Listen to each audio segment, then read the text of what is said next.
Les gars, beaucoup de gens disent que je n'ai pas posté de nouvelles depuis un moment. Je n'ai pas eu le temps, les gars. Je suis en train de chercher de l'eau. Je nettoie mes vêtements avec une brosse de toilette.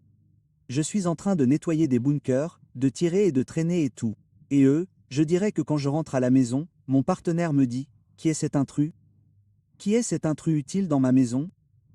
Mais, tout ne va pas. Et, nous entrons dans notre dernière étape maintenant. Je sais que je dis ça depuis un moment, les gars, mais il faut être patient. Nous sommes en mer. Il y a beaucoup de complications en mer. Il y a eu quelques frappes de drones. Mais nous ne sommes pas vaincus et inébranlables. Et nous serons à Gaza et tout se passera bien dans la semaine, je dirais. Maintenant, ne me croyez pas là-dessus parce que je suis un idiot.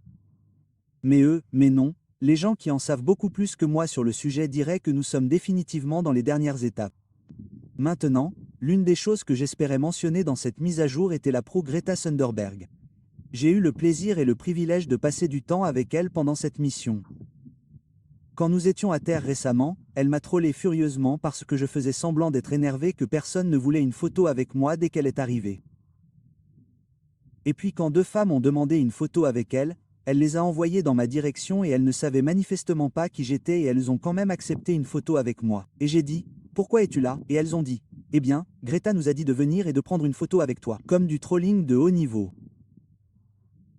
Et après avoir passé un peu de temps avec elle, c'est d'autant plus pathétique, je trouve, quand on entend des hommes blancs de la classe moyenne, d'âge moyen, être si furieux contre cette jeune femme puissante.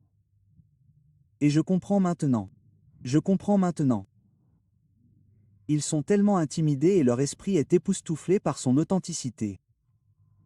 Ils disent que c'est un projet de vanité pour elle. Elle saute sur la prochaine chose. Eh bien, mon Dieu, je n'ai jamais vu quelqu'un impliqué dans un projet de vanité auparavant. Nettoyer les toilettes, insister pour dormir là où tout le monde dort, ne pas avoir de chambre pour elle, ne pas avoir le moindre privilège du fait d'être l'une des personnes les plus célèbres de la planète. Il y a là une intégrité, une authenticité, comme je le dis, qui, je dirais, terrifie la plupart des médias occidentaux qui n'ont aucune humanité et aucune âme en fait. Et quand ils rencontrent quelqu'un avec une âme particulièrement brillante et une humanité particulièrement belle, ils doivent adopter une mentalité de zéro.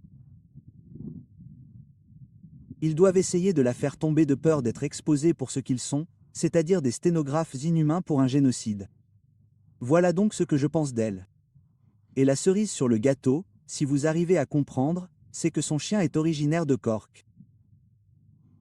Comme moi, je suis originaire de Cork. Son chien et moi avons probablement été élevés dans le même chenil. Qui sait? Alors, les habitants de Cork ou ceux qui ont des liens avec Cork qui regardent cette vidéo, veuillez envoyer des photos de Tinora, Patrick Street, Trip et Rochen pour Roxy, qui vit maintenant en Suède, mais qui est originaire de Cork.